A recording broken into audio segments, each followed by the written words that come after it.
The Spectre, Bride B. William Harrison Ainsworth, the Castle of Hernswolf, at the close of the year 1655, was the resort of fashion and gaiety. The Baron of that name was the most powerful nobleman in Germany and equally celebrated for the patriotic achievements of his sons and the beauty of his only daughter.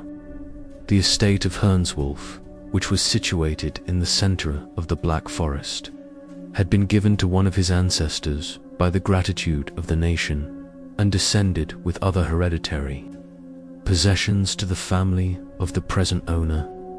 It was a castellated Gothic mansion, built according to the fashion of the times, in the grandest style of architecture, and consisted principally of dark, winding corridors and vaulted tapestry rooms, magnificent indeed in their size, but ill to private comfort from the very circumstance of their dreary magnitude. A dark grove of pine and mountain ash encompassed the castle on every side, and threw an aspect of gloom around the scene, which was seldom enlivened by the cheering sunshine of heaven. The castle bells rung out a merry peal at the approach of a winter twilight, and the warder was stationed with his retinue on the battlements to announce the arrival of the company who were invited to share the amusements that reigned within the walls. The Lady Clotilda, the Baron's only daughter, had but just attained her 17th year, and a brilliant assembly was invited to celebrate the birthday. The large vaulted apartments were thrown open for the reception of the numerous guests, and the gaieties of the evening had scarcely commenced when the clock from the dungeon tower was heard to strike with unusual solemnity, and on the instant, a tall stranger, arrayed in a deep suit of black, made his appearance in the ballroom. He bowed courteously on every side, but was received by all with the strictest reserve. No one knew who he was or whence he came, but it was evident from his appearance that he was a nobleman of the first rank. And though his introduction was accepted with distrust, he was treated by all with respect. He addressed himself particularly to the daughter of the Baron, and was so intelligent in his remarks, so lively in his sallies, and so fascinating in his address, that he quickly interested the feelings of his young and sensitive auditor. In fine, after some hesitation on the part of the host, who, with the rest of the company, was unable to approach the stranger with indifference, he was requested to remain a few days at the castle, an invitation which was cheerfully accepted. The dead of the night drew on, and when all had retired to rest, the dull heavy bell was heard swinging to and fro in the grey tower, though there was scarcely a breath to move the forest trees. Many of the guests, when they met the next morning at the breakfast table, averred that there had been sounds as of the most heavenly music, while all persisted in affirming that they had heard awful noises, proceeding, as it seemed, from the apartment which the stranger at that time occupied. He soon, however, made his appearance at the breakfast circle, and when the circumstances of the preceding night were alluded to, a dark smile of unutterable meaning played round his saturnine features, and then relapsed into an expression of the deepest melancholy. He addressed his conversation principally to Clotilda, and when he talked of the different climes he had visited, of the sunny regions of Italy, where the very air breathes the fragrance of flowers, and the summer breeze sighs over a land of sweets, when he spoke to her of those delicious countries, where the smile of the day sinks into the softer beauty of the night, and the loveliness of heaven is never for an instant obscured, he drew tears of regret from the bosom of his fair auditor, and for the first time she regretted that she was yet at home. Days rolled on, and every moment increased the fervour of the inexpressible sentiments with which the stranger had inspired her. He never discoursed of love, but he looked it in his language, in his manner, in the insinuating tones of his voice, and in the slumbering softness of his smile. and when he found that he had succeeded in inspiring her with favorable sentiments, a sneer of the most diabolical meaning spoke for an instant, and died again on his dark-featured countenance. When he met her in the company of her parents, he was at once respectful and submissive, and it was only when alone with her, in her ramble through the dark recesses of the forest, that he assumed the guise of the more impassioned admirer. As he was sitting one evening with the Baron in the wainscoted apartment of the library, the conversation happened to turn upon supernatural agency.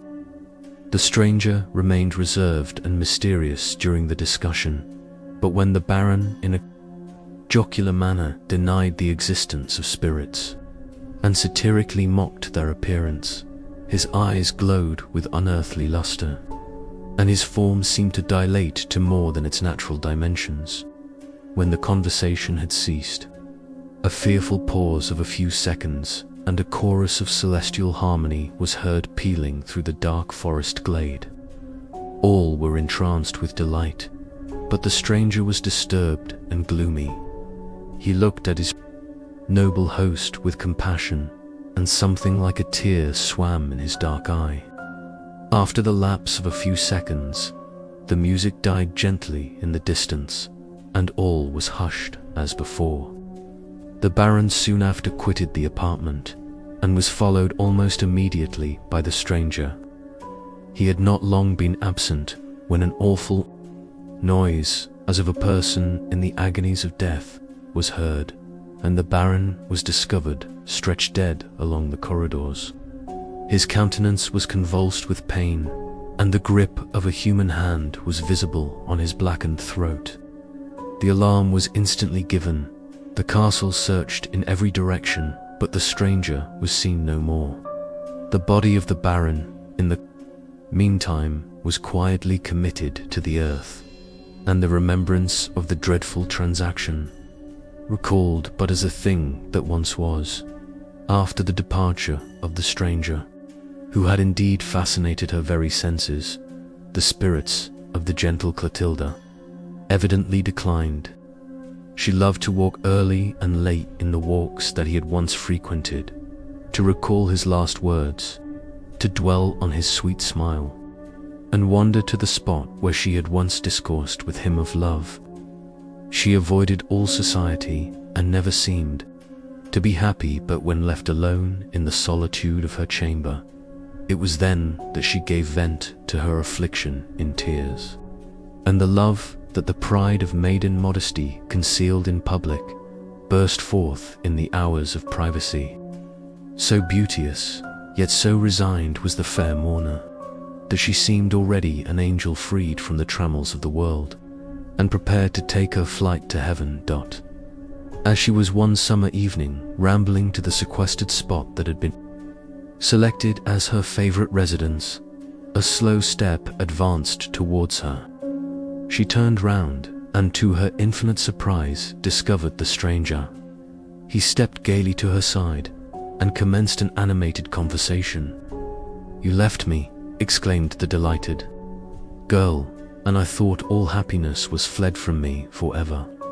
But you return, and shall we not again be happy?" "Happy," replied the stranger, with a scornful burst of derision. "Can I ever be happy again? Can there? But excuse the agitation, my love, and impute it to the pleasure I experience at our meeting. Oh, I have many things to tell you, and many kind words to receive. Is it not so, sweet one? Come, tell me truly, have you been happy in my absence? No, I see in that sunken eye, in that pallid cheek, that the poor wanderer has at least gained some slight interest in the heart of his beloved. I have roamed to other climes, I have seen other nations, I have met with other females, beautiful and accomplished, but I have met with but one angel, and she is here before me. Accept this simple offering of my affection, dearest," continued the stranger, plucking a heath rose from its stem. "It is beautiful as the wild flowers that deck thy hair, and sweet as is the love I bear thee. "It is sweet, indeed," replied Clotilda, "but its sweetness must wither ere night closes around. It is beautiful, but its beauty is short-lived, as the love evinced by man. Let not this, then, be the type of thy attachment. Bring me the delicate evergreen, the sweet flower that blossoms throughout the year. And I will say, as I wreathe it in my hair, the violets have bloomed and died, the roses have flourished and decayed, but the evergreen is still young, and so is the love of heart. You will not, cannot desert me. I live but in you. You are my hopes, my thoughts, my existence itself. And if I lose you, I lose my all. I was but a solitary wildflower in the wilderness of nature, until you transplanted me to a more genial soil. And can you now break the fond heart you first taught to glow with passion?" "Speak not thus," returned the stranger. "It rends my very soul to hear you. Leave me, forget me, avoid me forever, or your eternal ruin must ensue. I am a thing abandoned of God and man, and, did you but see the scared heart that scarcely beats within this moving mass of deformity, you would flee me as you would an adder in your path. Here is my heart, love, feel how cold it is. There is no pulse that betrays its emotion, for all is chilled and dead as the friends I once knew. You are unhappy. Love, and your poor Clotilda shall stay to succor you. Think not I can abandon you in your misfortunes. No, I will wander with thee through the wide world, and be thy servant, thy slave, if thou wilt have it so. I will shield thee from the night winds, that they blow not too roughly on thy unprotected head. I will defend thee from the tempest that howls around. And though the cold world may devote thy name to scorn, though friends may fall off, and associates wither in the grave, there shall be one fond heart who shall love thee better in thy misfortune, and cherish thee, bless thee still." She ceased, and her blue eyes swam in tears, as she turned it glistening with affection towards the stranger. He averted his head from her gaze, and a scornful sneer of the darkest, the deadliest malice passed over his fine countenance. In an instant, the expression subsided. His fixed glassy eye resumed its unearthly chillness, and he turned once again to his companion. "It is the hour of sunset," he exclaimed. "The soft, the beauteous hour when the hearts of lovers are happy, and nature smiles in unison with their feelings. But to me it will smile no longer. Ere the morrow dawns I shall very far from the house of my beloved, from the scenes where my heart is enshrined, as in a sepulchre. But must I leave thee, dearest flower of the wilderness, to be the sport of a whirlwind, the prey of the mountain blast?" "No, we will not part," replied the impassioned girl. "Where thou goest will I go, thy home shall be my home, and thy God shall be my God." swear it," resumed the stranger, wildly grasping her by the hand. "Swear to the fearful oath I shall dictate." He then desired her to kneel, and holding his right hand in a menacing attitude towards heaven, and throwing back his dark raven locks, exclaimed in a strain of bitter imprecation with the ghastly smile of an incarnate fiend, "May the curses of an offended God," he cried, "haunt thee, cling to thee forever in the tempest and in the calm, in the day and in the night, in sickness and in sorrow, in life and in death, shouldst thou swerve from the promise thou hast here made to be mine. May the dark spirits of the damned howl in thine ears, the accursed chorus of fiends.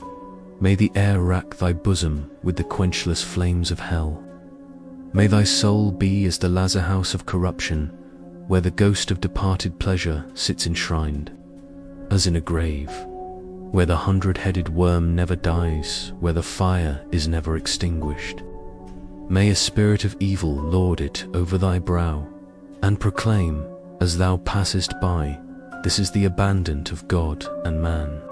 May fearful spectres haunt thee in the night season. May thy dearest friends drop day by day into the grave and curse thee with their dying breath. May all that is most horrible in human nature, more solemn than language can frame or lips can utter, may this, and more than this, be thy eternal portion. Shouldst thou violate the oath that thou hast taken. He ceased, hardly knowing what she did. The terrified girl acceded to the awful adjuration and promised eternal fidelity to him who was henceforth to be her lord. Spirits of the damned, I thank thee for thine assistance, shouted the stranger. I have wooed my fair bride bravely. She is mine, mine forever. I, body and soul, both mine, mine in life and mine in death. What in tears, my sweet one, ere yet the honeymoon is past? Why, indeed, thou hast cause for weeping, but when next we meet, we shall meet to sign the nuptial bond.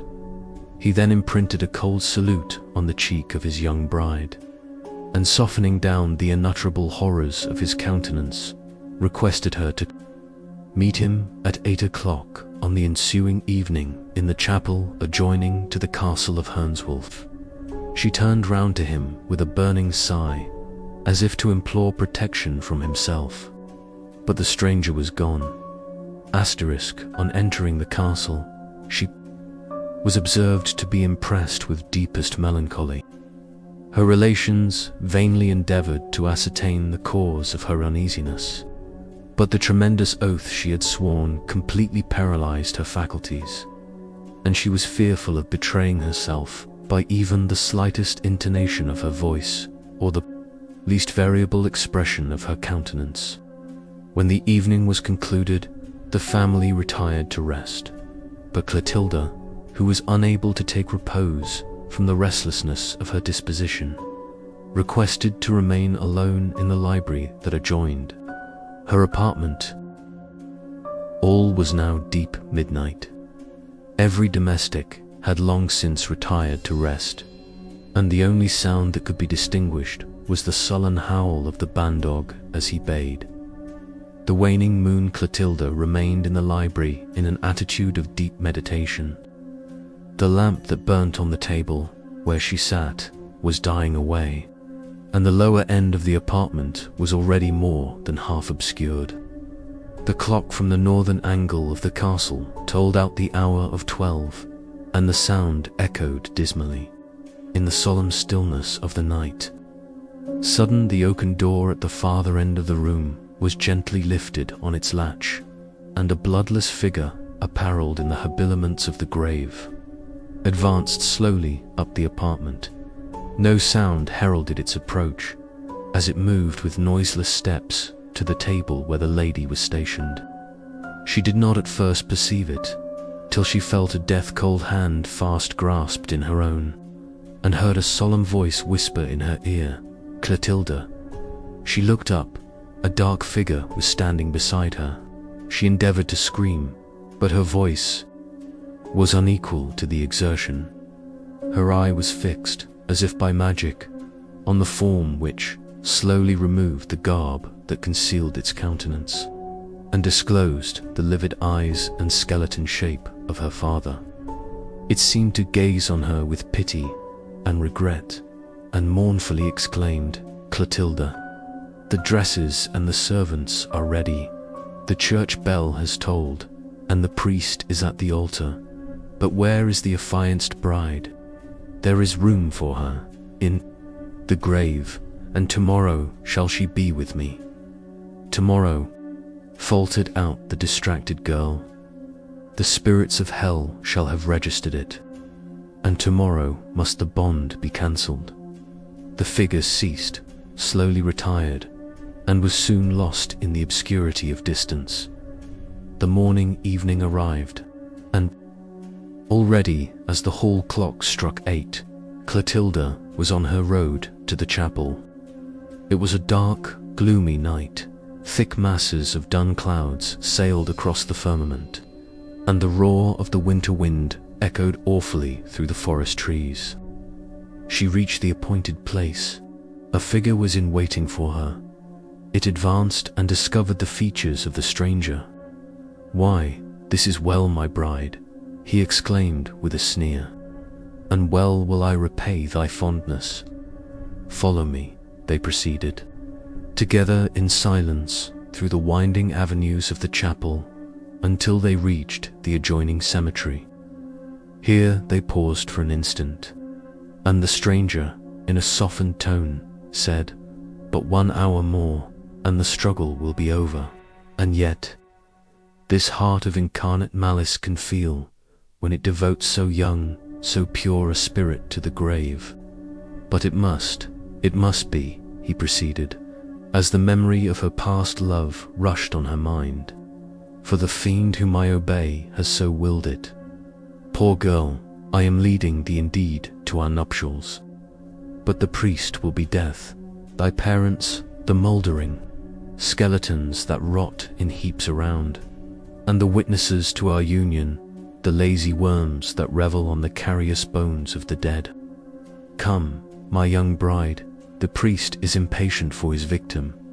As they proceeded, a dim blue light moved swiftly before them and displayed at the extremity of the churchyard the portals of a vault. It was open, and they entered it in silence. The hollow wind came rushing through the gloomy abode of the dead, and on every side were piled the mouldering remnants of coffins, which dropped piece by piece upon the damp mud.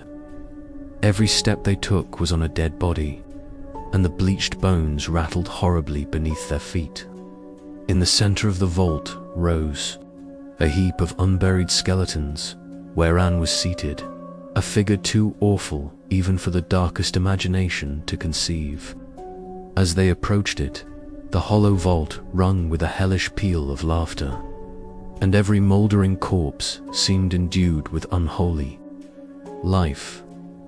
The stranger paused, and as he grasped his victim in his hand, one sigh burst from his heart, one tear glistened in his eye. It was but for an instant. The figure frowned awfully at his vacillation and waved his gaunt hand. The stranger advanced. He made certain mystic circles in the air, uttered unearthly words, and paused in excess of terror. On a sudden he raised his voice and wildly exclaimed, "Spouse of the spirit of darkness, a few moments are yet thine, that thou mayst know to whom thou hast consigned thyself. I am the undying spirit of the wretch who cursed his Saviour on the cross. He looked at me in the closing hour of his existence, and that look hath not yet passed away, for I am cursed above all on earth. I am eternally condemned to hell, and I must cater for my master's taste till the world is parched as is a scroll, and the heavens and the earth have passed away. I am he of whom thou mayst have read, and of whose feats thou mayst have heard. 1,000,000 souls has my master condemned me to ensnare, and then my penance is accomplished, and I may know the repose of the grave. Thou art the 1,000th soul that I have damned. I saw thee in thine hour of purity, and I marked thee at once for my home. Thy father did I murder for his temerity, and permitted to warn thee of thy fate, and myself have I beguiled for thy simplicity. The spell works bravely, and thou shalt soon see, my sweet one, to whom thou hast linked thine undying fortunes. For as long as the seasons shall move on their course of nature, as long as the lightning shall flash and the thunders roll, thy penance shall be eternal. Look below, and see too what thou art destined." She looked. The vault split in 1,000 different directions. The earth yawned asunder, and the roar of mighty waters was heard. A living ocean of molten fire glowed in the abyss beneath her, and blending with the shrieks of the damned and the triumphant shouts of the fiends, rendered horror more horrible than imagination. 10 millions of souls were writhing in the fiery flames, and as the boiling billows dashed them against the blackened rocks of adamant, they cursed with the blasphemies of despair, and each curse echoed in thunder across the wave. The stranger rushed towards his victim. For an instant he held her over the burning vista, looked fondly in her face, and wept as he were a child. This was but the impulse of a moment. Again he grasped her in his arms, dashed her from him with fury, and as her last parting glance was cast in kindness on his face, shouted aloud, "Not mine is the crime, but the religion that thou professest. For is it not said that there is a fire of eternity prepared for the souls of the wicked? And hast not thou incurred its torments?" She, poor girl, heard not, heeded not the shouts of the blasphemer. Her delicate form bounded from rock to rock, over billow and over foam. As she fell, the ocean lashed itself, as it were, in triumph, to receive her soul, and as she sunk deep in the burning pit, 10,000 voices reverberated from the bottomless abyss, "Spirit of evil, here indeed is an eternity of torments prepared for thee, for here the worm never dies, and the fire is never quenched, the end." This concludes the reading of The Spectre Bride by William Harrison Ainsworth.